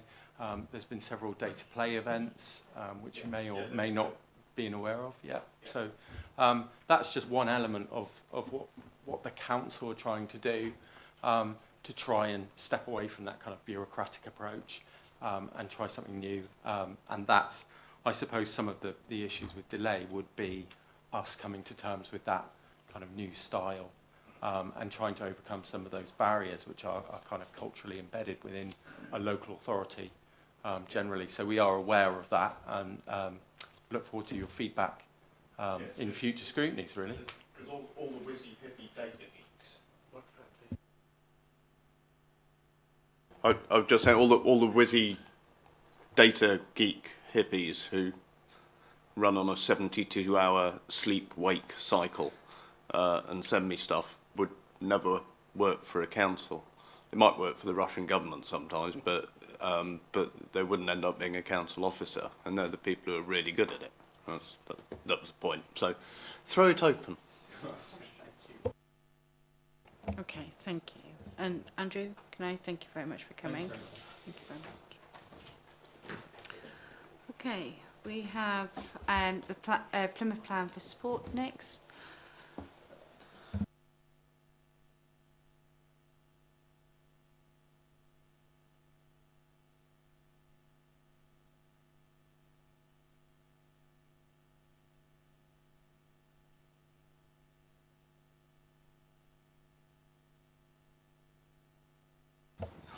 First of all, can I apologise for keeping you waiting for so long? Unfortunately, we had highways at the beginning, and everyone seemed to get very excited over highways. Judith, I'd like to welcome you. I know you haven't got your name tag there, but Glenn, would you like just to give us a bit of an outlay, please? Thank you, Chair. I'll cut down my 2-hour presentation then, as we seem to be overrunning. I'll just keep it short on some of the bullet points that I was going to go into in a bit more detail. Because normally we actually go to the health board with sport, so I'm going to say it's nice to be here because I know sport does cut across. I'm going to say, you know Judith, but you may not know Louise Kelly, who is our head of the sports development unit. So they're here to assist me. Sport hits on a number of strategic priorities and features in several sectors of the Plymouth Plan. The overarching policy relates to sport in the context of growth, health, well-being, sits right in the heart of the Plymouth Plan. The Plan for Sport is therefore a document which pulls together all the priorities as they relate to health, participation, well-being, tourism, elite events, culture and play. It's a very wide, it hits an awful lot of those areas. But sitting alongside this, we will also have the playing pitch strategy and the facility strategy as well, and there's action plans around those as well. The plan has been out to consultation and has been well received. Changes requested by our partners have also been made. The plan is held by the Sports Board, which I do chair. But one of the things that I do want to highlight about why this, I think, is one of the most important documents that we'll be looking at and passing, hopefully being passed this year, is that when you look at the health statistics, the 5 biggest causes of premature death in the country are cancer, heart disease, stroke, lung disease and liver disease. A lot of these are preventable diseases. The 3 main causes of those are lifestyle choices around bad diet, smoking and alcohol abuse, as well as lack of exercise. I was actually at an event on Friday where an interesting statistic was mentioned about the fact that over a year, 80% of people will not walk for 20 minutes. I know most of us do because we go out and deliver leaflets, so we'll do it at least once. But the way government seems to be going, it seems to be a monthly affair at the moment. But 80% of people will not walk for more than 20 minutes. And I cannot quantify that, so I have been looking to try to find the evidence behind that. So please don't come back and tell me I've been not telling the truth if you find it's different. But it did make me think, and I have done some research. 20 minutes of walking a day will actually reduce your chances of getting a preventable illness by a third. This was research that was done in 2013 by Cambridge University. If we actually can reduce the amount of preventable illnesses by a quarter, it will actually save billions of pounds of NHS resources.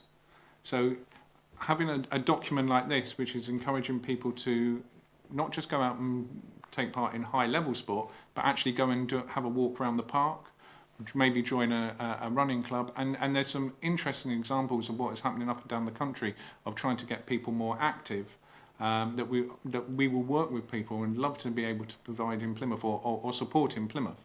And having this document will mean that we'll be able to do that with partners. So I don't know if Louise or Judith wants to add anything else. Louise, no.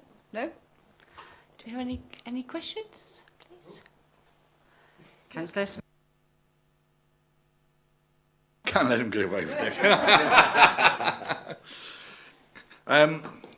Very good, Councillor Jordan. Those words in a plan.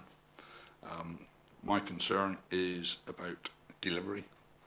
And I would have liked to have seen, you mentioned it in your introduction, it sits alongside the facility strategy and the playing pitch strategy. I think I'd like to have seen them all tied together so that we could have a look at the whole plan for sports.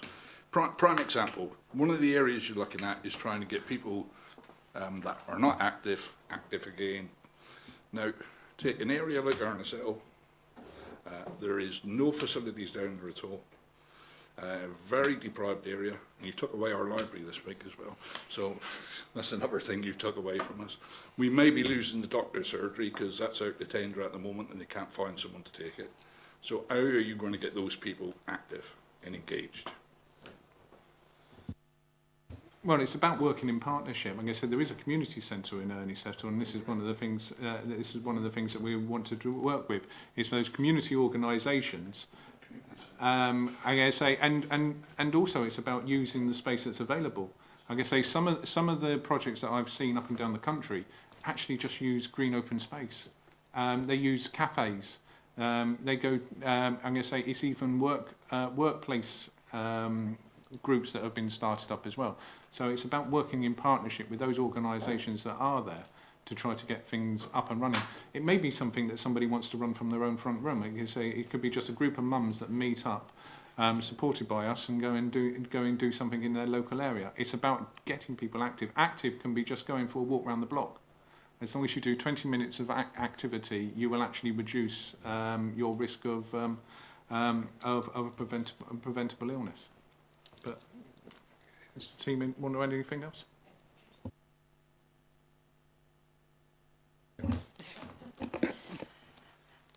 So apologies, I can't comment on community facilities in that area, but I think one of the things to remember is that the plan for support is setting the strategic direction for all of these priorities, and the point about it being aligned to the Plymouth plan is that the detailed implementation and delivery plans will sit in there, such as the sport and leisure facilities plan and the plan for paying pitches.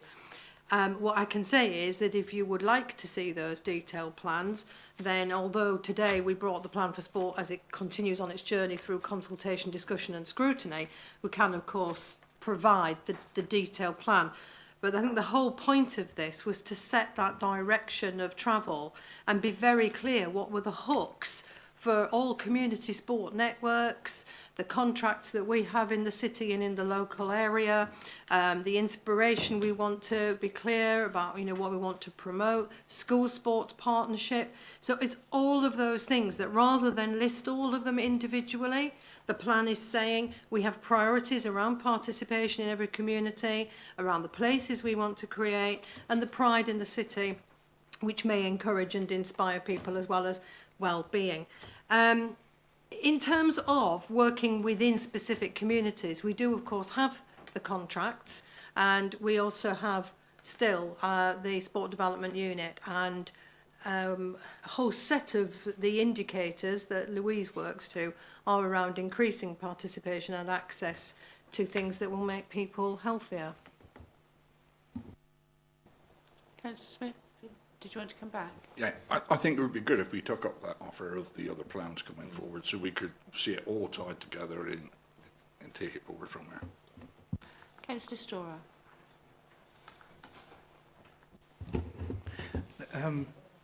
Tomorrow I'm going to a school sports day. I found out last night it's been held on what is basically an elongated roundabout in the middle of a crescent. You know, so we haven't got the spaces to do it. You know, so I think it's disgraceful that an infant school be out in the middle of a crescent, surely even breaking safeguarding rules, like, you know, on the children, because all looked over by houses, and there's just nowhere for it, is there? You know, look at the green spaces that are being built on. Chris, do you want to take that up with Judith after this meeting? Because I think if it's a safeguarding one, it certainly needed to be brought before today's meeting as well. So maybe Judith, if you can have a chat about it. Okay. Councillor Churchill. Thank you, Chair. Yeah, I think it's a very good report, Councillor Jordan. I too have a question really on delivery and also around the Ernest Edel area in particular. But my question would be, how well do your team link in with the planning department? And of course I'm talking about an application, I believe, to extend, to provide Plymouth with another full-size football field down at Ernest Edel. And I understand that the application has undergone major hiccups through the planning department and nearly jeopardised the whole scheme. And so I was just wondering if you could let us know how you interact with the planning department. One of the things I say very openly to people is that I am no expert in sport, and that this plan covers our aspirations around sport, well-being, physical activity, events, tourism, the whole shebang, and fun. And that means that because I am no expert, we've created this by creating a whole systems leadership approach across the council. And so we have an internal working group, as well as the sports board and the networks and stakeholder engagement stuff that we do. We have an internal working group. And that internal working group is led by myself, has the sport development unit so that we get participation represented, has the leisure management contract manager in there, has the green infrastructure team, the planning department and the events department. And that's so that we can look at the high level of things together and plan direction, but we can also try and problem solve things that come up that are cross-cutting across departments. I couldn't comment on the specific planning application around that issue.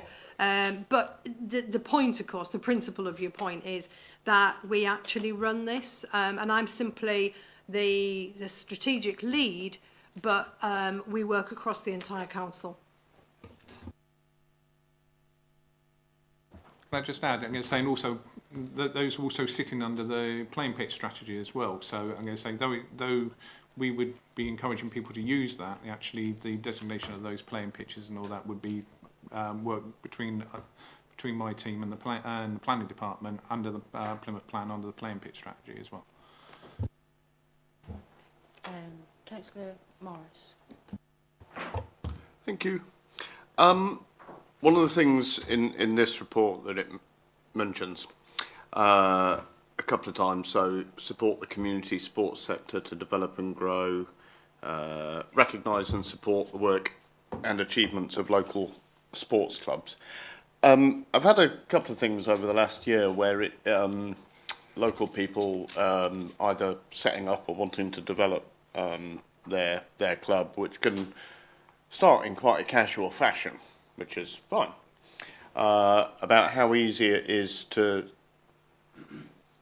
just know who. I want to ring someone at the council to say, I've got a new, well, for instance, I'm newly qualified as a walking football person, you see. since Sunday. And, you know, if I wanted to start a walking football club, would it be blindingly obvious and easy for me to go, oh, that's the person I need to get in touch with at council to say, where do I get money from, where can I set it up, who can help me, and all this sort of thing? It's just, I've had a couple of, over the last year, a couple of people in sort of similar situations which they found it quite difficult, and wondered what your thoughts were on that. Okay, thanks for that question. That's you know, I suppose I'm slightly ashamed to sort of hear that, because I mean that's very much what the sports development unit's about, and we do actually help, you know, hundreds of clubs a year with different levels of support. Either we help them set up from new with sort of constitutional advice. You know, we obviously help them with external funding. We obviously, you know, work with other partners where we can obviously help support and signpost and work in partnership with as well. So I would definitely, you know, say that they need to come along to us. You know, other than maybe putting a big advert on the bus, I don't know how we, you know, get the message out there that we're here to help, but we definitely are. And both times when they got in touch with me, it was the sports development unit I got back in touch with. One of the things with even a successful unit, and our sports development units, it is good, and you know, people who use it like it, is that obviously you never hear from the people who didn't get in touch with you for whatever reason, and it was just to make sure that there was the sort of the right sort of feedback getting to you as well, to make sure that, because the other thing is you can think, oh well, this has worked for a couple of years, it might still need revamping and whatever, and advertising and those sorts of things. Say if you've got a club, get in touch with us, so that it's always sort of kept fresh and that. So it was more a pointer, because that's just been my experience as a local councillor over the last year. Okay, just very briefly to follow up on that, I think, again, you know, you're right, and we can always do more. I think the introduction of social media has been really good. That we've definitely got a lot more, you know, communication out there with social media, and a lot more people coming in and querying, and obviously other organisations sharing our social media. So I think our name is getting out there a lot more. Also quite recently as well, if you're not aware, we've actually helped to establish and set up a community sports network for clubs and organisations. We used to have a really strong, thriving one in the city, but for one reason and another, it folded, and you know, we've been without one for a good couple of years. So again, working in partnership with Plymouth Kitto Centre and Plymouth Argyle Football in the Community, we had our first sort of meeting in February where we had 90 different organisations attend. So again, you know, we're hoping to build on that and develop on that, and again, that's a voice for community sport in the city as well. And can I just add to that? I'm going to say the sports network is one of them. It was the point I was going to raise. But there's an awful lot of sports clubs out there that don't get in contact with the sports development unit because they don't need to, because they've got very good governing bodies that they get an awful lot of support through. But what we would urge those clubs to do is get in contact with the sports development unit, because it would be great to have them as part of the network, because we could also support them, or they could actually help support other clubs that haven't got the same sort of support, and through that network it's actually mutually beneficial. Thank you. Are all members satisfied with the general strategic direction that their sports plan's going? Yeah? Would you all be happy? I would like to move to have a select committee to bring together the detailed delivery plan. Is everybody happy with that? Might be going as a joint, maybe a joint select committee, and get health involved, because as Councillor Jordan said, we do cross over a little bit. So is members happy? Yeah, in agreement? Okay.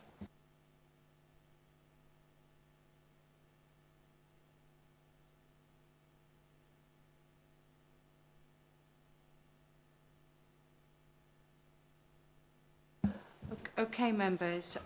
Moving on to item 9, tracking decisions. Okay, I believe we're all okay with tracking decisions. Yeah. So then we're moving on to our last item of item 10. It's the work programme. I am looking at September's next meeting and looking at having our waste team back in in front of us. Everybody, yeah, everyone's happy with that idea. November, we've already agreed a minute ago with Councillor Nicholson that we brought a highways team back in. Is there anything else on that work programme at the moment that anybody would like to highlight? Allotments? Yeah. Okay. All right, so Through you, Chair. There is items on the work programme that we'll look to schedule, which aren't scheduled, but they are on the work programme, so we'll look to schedule them. From your discussions regarding the performance report, there's a couple of things that have come out that you're going to want to include on that going forward. So you've just mentioned waste. You also highlighted homelessness, and then some of the intelligence and data quality and availability, and just a general council approach to how we're updating our members about how you make decisions. So there's a few things we can pick up there through the performance item. There's a few things we'll refer over to health scrutiny, but any further suggestions we'll take now. Thank you, Chair. Councillor Pembevi.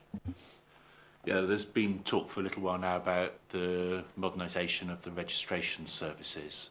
Obviously, the Plymouth Plan identifies what might be happening with the registry office site, and that's a separate issue.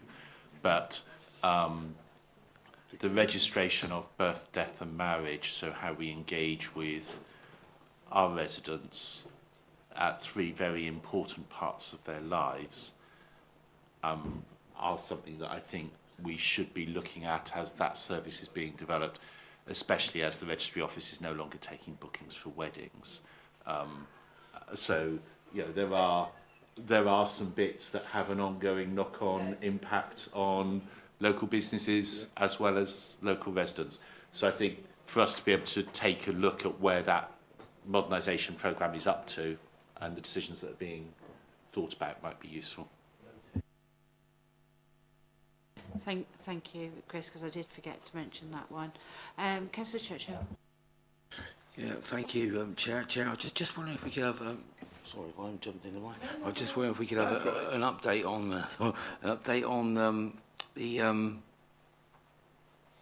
gypsies and travellers state of where we are. Particularly, I'm talking about it is that time of year, and we haven't got a transit site here in City, and it would be nice to have an update on that if we could fit it in on the September one. Just a briefing, not a big. Certainly, that's been noted. Councillor Morris. Yeah, it was two things. I think allotments is getting quite urgent. It can often be seen as not important, and then 3 or 4 years down the line, it suddenly becomes quite critical. And I would also think, not having an allotment, but growing tomatoes, that scrutinising something in the autumn/winter on allotments would be a good idea, so that if you wanted to make any recommendations, it might be in place by the beginning of the growing season. So I would stress that I think allotments is something which we should be pushing forward. On the Mayflower, a couple of things there. First of all, I think we're supposed to have an annual or 6 monthly look at it anyway. I wonder whether it actually should be broader than just the scrutiny panel, though. Whether we ought to do an all-member scrutiny, particularly on Mayflower. And I think one of the things is it's not just update on all these groovy things that we're doing. As the Mayflower celebrations have been approaching, and we have done more publicity, people are thinking about it more, obviously. A bit like elections. They always take people by surprise in the last 2 weeks, and suddenly everyone's interested in politics. And I think it's the same with Mayflower. You know, after 398 years, you know, they're beginning to get excited. But one of the things that has led to, for instance, is whereas when the Mayflower celebrations were first mooted, everyone thought of them as celebrations and as a big tourist boost and all this. And certainly there's far more conversation around the downsides of the existence of a bunch of Dutch Puritans going to America and introducing plague. it's a more sensitive issue than perhaps the city had first considered. So I think there's more public awareness of it, and so I wonder whether it might be an idea with the Mayflower ones to take it broader than just this scrutiny. Those are the two comments I would make. That's certainly noted, Councillor Morris, and we'll talk to David Drappin about that. Okay. Okay. Everybody else happy? Okay. Then can I say thank you very much, and the meeting's closed. Thank you. Oh. Oh, the So, yeah, supplement. yeah, I do sorry, Chair. apologise.